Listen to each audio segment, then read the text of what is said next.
election is a process or a mechanism through which a citizen choose their representative at an interval time. इसलिए election आखिर होता क्या है सुनते हैं, ताकि वो जो देश के लिए जो सिटीजन्स होते हैं वो अपना जो कैंडिडेट होते हैं, अपना जो डेमोक्रेटिक कंट्री है, there is no democracy where there is no election.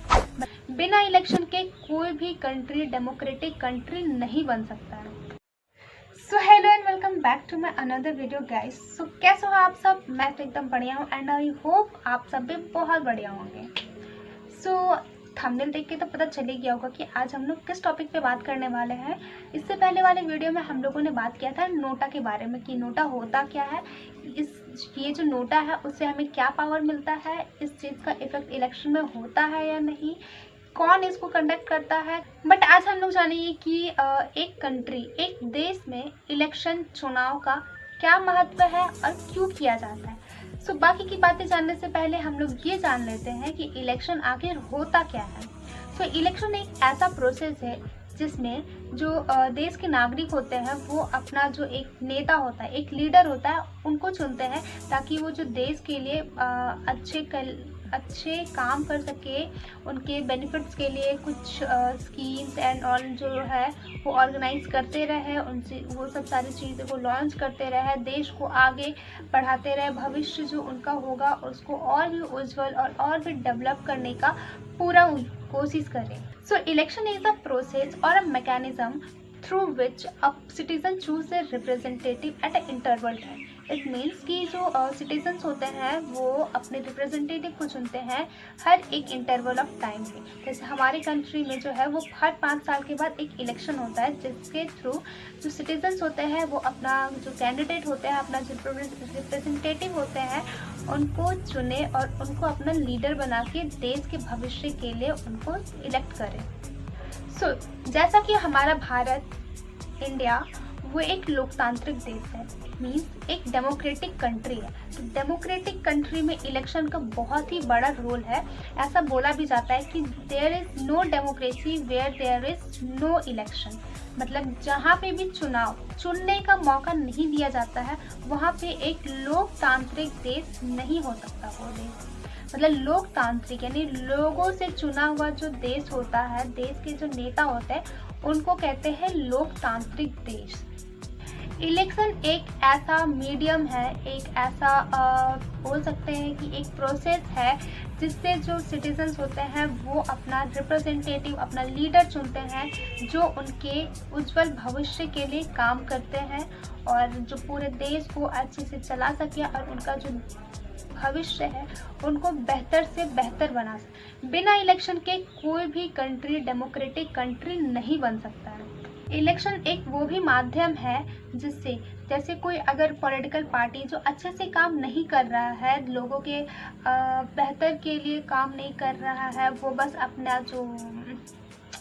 अपना जो भी प्रॉफिट है वो देख रहा है, लोगों के लिए कोई भी काम नहीं कर रहा है ऐसा जिससे लोगों को प्रॉफिट हो, ना जॉब दे रहा है, ना रोड्स वगैरह बन रहे हैं, ना कंट्री के डेवलपमेंट के लिए कुछ काम कर रहा है, बस अपना जो जेब है उसे गर्म कर रहा है। तो लोगों के पास ये एक राइट होता है। तो इसके लिए ही एक इलेक्शन का जो है वो ये सेटअप किया गया है ताकि जो अगर कंट्री के जो सिटीजन्स है वो अगर खुश नहीं है वहाँ की गवर्नमेंट से तो वो उस चीज़ को चेंज कर सकते हैं। और चेंज करने का जो मीडियम है वो है इलेक्शन, और इलेक्शन के माध्यम से वो लोग अपने जो जिस पे उनको ट्रस्ट है, जो उनके लिए बेनिफिट के लिए काम करे, उनको वो इलेक्ट करके उनका गवर्नमेंट फॉर्म करवा सकते हैं।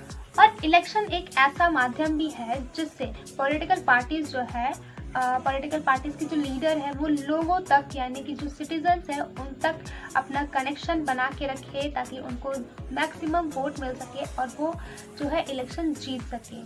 और इलेक्शन जीतने से ही होगा ये कि उनका पॉलिटिकल पार्टी जो है वो विन करेगी और उनका जो गवर्नमेंट है वो फॉर्म होगा और उन्हें भी देश का सेवा करने का मौका मिलेगा। सो हम लोगों ने जान लिया कि इलेक्शन क्या होता है और इलेक्शन का एक डेमोक्रेटिक कंट्री में क्या इम्पोर्टेंस है। अब हम लोग जानते हैं कि MCC क्या होता है। MCC का फुल फॉर्म होता है मॉडल कोड कंडक्ट, यानी कि MCC का फुल फॉर्म क्या हो गया? Model code of conduct. MCC जो गाइडलाइंस है इलेक्शन को कंडक्ट कराने के लिए, उसका एक सेटअप है जो कि लॉन्च किया गया है ECIC यानी कि इलेक्शन कमीशन ऑफ इंडिया के द्वारा।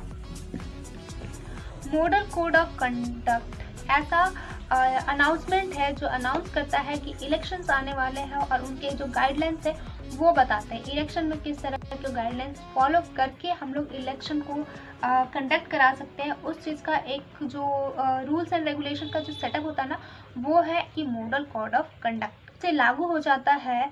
तब से जो रूलिंग पार्टी है या फिर जो इलेक्टेड पार्टी है जो अपना गवर्नमेंट फॉर्म होने के इलेक्शन में खड़े हुए, उनमें से कोई भी ऐसा चीज़ लॉन्च नहीं कर सकते हैं जो लोगों के बेनिफिट्स के लिए हो, जैसे कि ड्रिंकिंग वाटर का सप्लाई वगैरह का हो जाता है।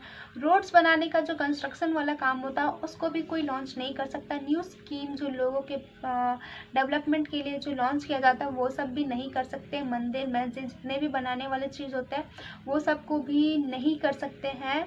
लोगों के वेलफेयर के जो प्रोग्राम्स होते हैं वो सब जो रन किया जाता है वो सब भी नहीं करना होता है।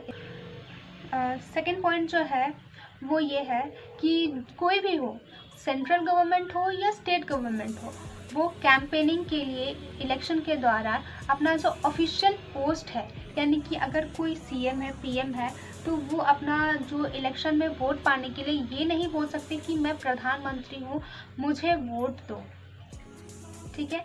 तो जो ऑफिशियल पोस्ट होता है उनके बेसिस पे कोई भी वोट नहीं मांग सकता है। और तीसरा ये है कि कोई भी रिप्रेजेंटेटिव जो इलेक्शन में खड़े होने वाले हैं उनमें से कोई भी लोग जो इलेक्शन कंडक्ट कराया जाता है इलेक्शन कमीशन ऑफ इंडिया के द्वारा, उनसे कोई भी ऐसी पर्सनल मीटिंग्स नहीं कर सकते हैं जिनसे ये चांसेस होता है कि जो रिप्रेजेंटेटिव है या फिर जो लीडर है वो इलेक्शन कमीशन को मतलब अपने साइड करने के लिए कुछ भी कर सकते हैं इलेक्शन जीतने के लिए।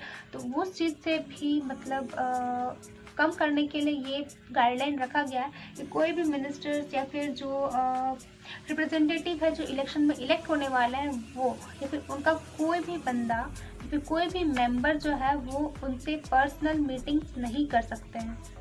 जो रूलिंग पार्टीज होते हैं वो कोई भी ऐसा चीज़ पब्लिक में अनाउंस नहीं कर सकते हैं जिनसे कि जो वोटर्स है जो सिटीजन्स है वो इन्फ्लुएंस हो जाए उस पर्सन को वोट देने के लिए।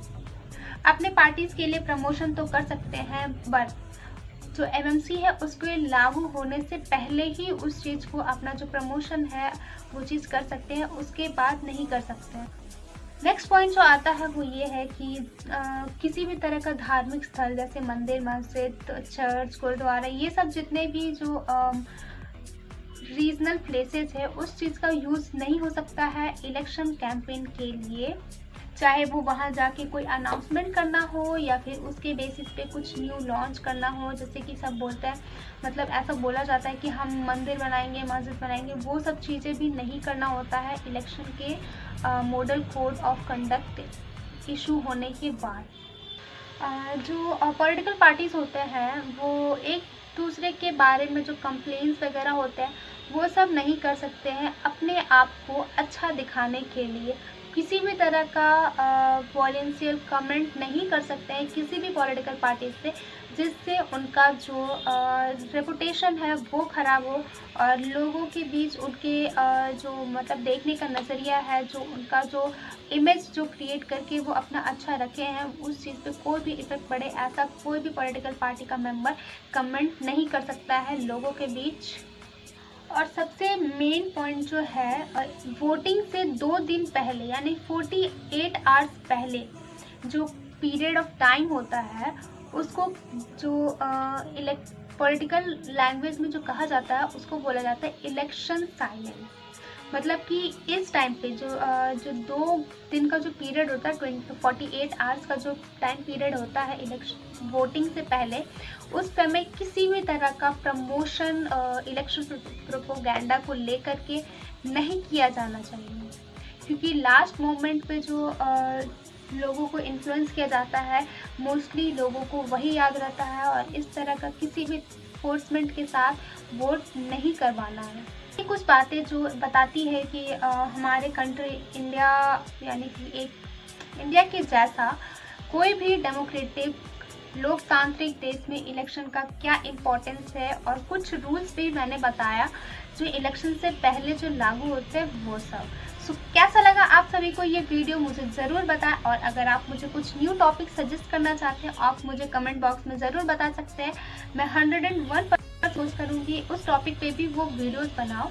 सो कैसा लगा वीडियोस आप लोग ज़रूर बताना। सो तब तक के लिए बाय बाय, टेक केयर। तो मिलते हैं नेक्स्ट वीडियो में, and don't forget to like, share, subscribe and comment and also hit the bell icon. ये देखिए मैंने पहला वोट दे दिया है। Bye bye.